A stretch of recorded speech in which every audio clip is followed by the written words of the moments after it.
नमस्कार किसान भाइयों, आज इस वीडियो में हम बात करेंगे धान की मशीन से कटाई के बारे में।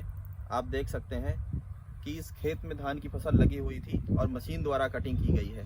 तो मशीन द्वारा कटिंग करने के बाद बहुत बड़े बड़े डुंठल बच गए हैं खेतों में और अभी जल्दी ही इसमें गेहूं की बुआई करना है।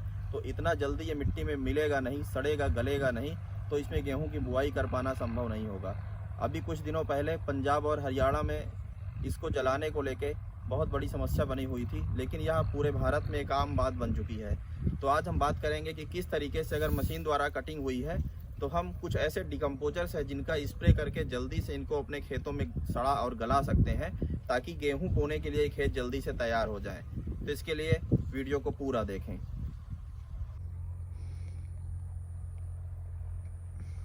अमूमन पूरी तरीके से मिट्टी में मिलने में 50 से 60 दिन का समय लेती है। ऐसे में हमारी जो अगली गेहूं की फसल है उसके लिए जो पोषक तत्व हैं वो उपलब्ध नहीं हो पाते हैं और इस प्रकार से उसमें उत्पादन घट जाता है। लेकिन अभी हमारे पास भारतीय कृषि अनुसंधान संस्थान ने डिकम्पोजर नाम का एक नया प्रोडक्ट निकाला है जो कैप्सूल के फॉर्म में आता है।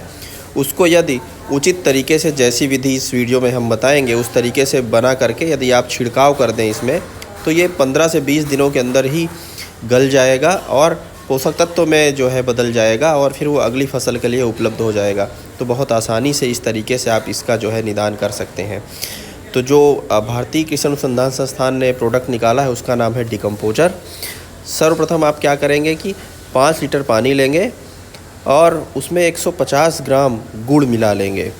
गुड़ मिलाने के बाद आप उसको उबाल लेंगे। उबालने के बाद उसमें यदि कोई अशुद्धि है तो उसको आप छान लेंगे। छानने के बाद आपको क्या करना है कि उसमें 50 ग्राम बेसन डालना है और उसके बाद उसको ठंडा होने के लिए रख देना है।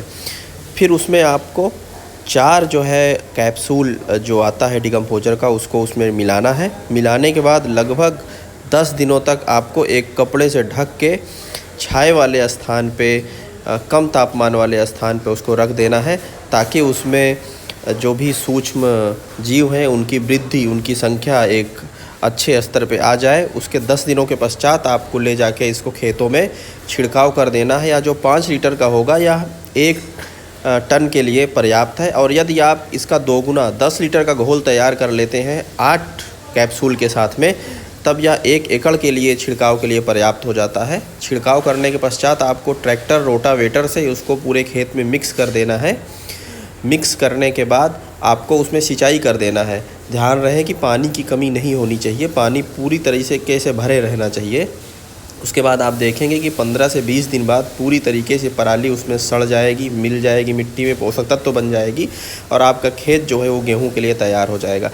ऐसा पंजाब और हरियाणा के बहुत सारे किसान भाइयों ने हमें सूचित किया है कि इस विधि से उन्होंने पराली का अगर निदान किया है तो उनके खेतों में जो है 10 से 15% की गेहूं में वृद्धि देखने को मिली है और देरी नहीं हुई है, समय से उन्होंने गेहूं की फसल को लगा लिया है।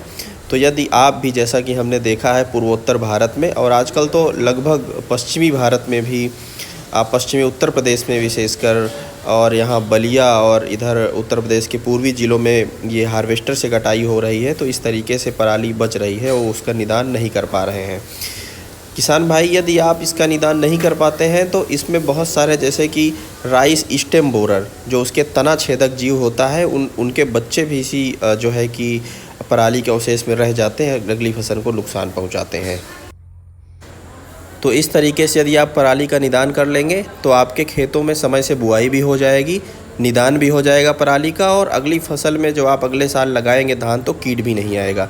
तो यदि यह जानकारी आपको पसंद आई है तो वीडियो को लाइक करें, चैनल को सब्सक्राइब करें और कमेंट करना बिल्कुल ना भूलें, और अपने अन्य किसान भाइयों से भी इसे साझा करें। धन्यवाद।